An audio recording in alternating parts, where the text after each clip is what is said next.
Moi, j'avais envie de te poser des questions par rapport à ta foi. Tu t'appelles Cédric, converti à l'islam. Comment c'est arrivé dans ta vie et qu'est-ce que ça t'a apporté?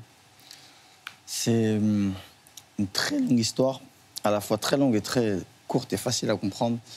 J'ai toujours été chrétien.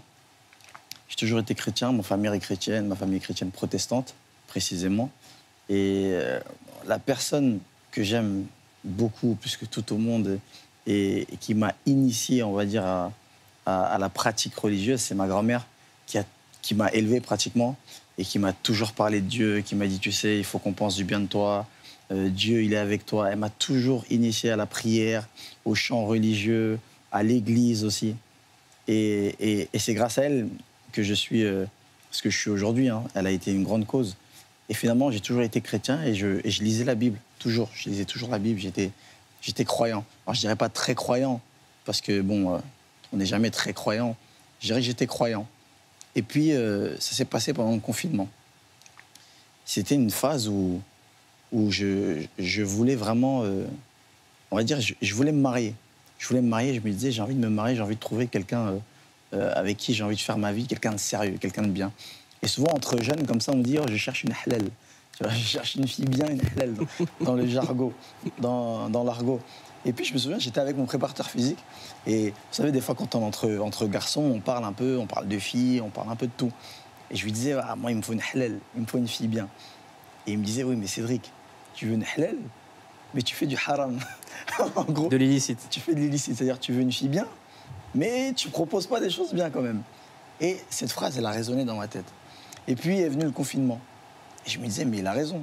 Comment je peux demander à Dieu quelque chose de bien, alors que moi, je lui présente des choses qui sont pas bien. Donc je demande le bien et je présente le mal finalement. Et puis je me suis dit, non, il faut que je le mérite.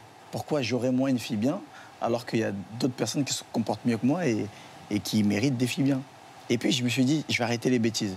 Je vais arrêter de sortir, je vais arrêter de parler à plein de filles, je vais arrêter de me comporter mal finalement. J'ai décidé de bien me comporter. Je me suis dit, mais comment être un bon chrétien? Et j'ai commencé à lire un peu plus la Bible, à me renseigner, comment être un bon chrétien. Je sais que par exemple dans la Bible, on ne mange pas de porc. Je sais que les juifs aussi ne mangent pas de porc. Et je sais que les musulmans ne mangent pas de porc. Je me disais finalement, mais elles se ressemblent beaucoup ces religions-là. Et j'ai commencé à faire mes recherches. Je me suis dit, bon, vu que je suis un peu perdu, je ne sais pas quelle est la vraie religion, la fausse religion, ou peut-être que c'est aucune des trois finalement. Peut-être que la religion a été inventée par les hommes comme ça pour se rassurer tout simplement. Mais par contre, j'étais convaincu que Dieu existait.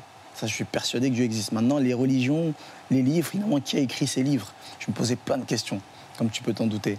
Et j'ai commencé mes recherches. Je me suis dit, déjà, ce qui est sûr, c'est qu'on va prendre ce qu'il y a dans les trois religions. L'alcool, le porc, tout ce qui est dans les trois religions, déjà, comme ça, au moins, je suis sûr que je ne fais pas d'erreur. Et puis, quand j'ai commencé mes recherches pendant le confinement, dont seul, et ça, je suis fier quand je raconte ça à ma mère, parce que ma mère, elle avait beaucoup peur que je me sois fait influencer par des amis, comme toutes les mamans peuvent penser. Et du coup, je lui ai dit non, c'était pendant le confinement, j'étais seul à la maison, donc j'avais beaucoup de temps.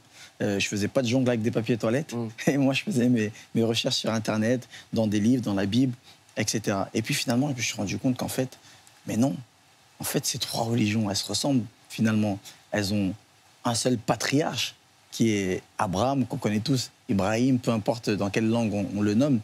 Et puis c'est ça qui m'a amené à l'islam, en fait. Finalement, quand on embrasse l'islam, on n'est pas lésé. Parce que celui aujourd'hui qui est juif, il ne croit pas en Jésus, il ne croit pas en Mohamed. Celui qui est chrétien, il croit en Jésus, mais il ne croit pas en Mohamed. Et finalement, celui qui est musulman, il croit en tous les prophètes. Et c'est là où j'ai vu comme un... Je décrirai toujours cette scène où l'enquêteur, il est là dans son bureau du FBI et ils sont en train de chercher le suspect. Il y a plein de photos, plein de dessins, de maps, de cartes sur le mur. Et puis d'un coup, il regarde et là, il comprend. Et ça m'a fait exactement ça.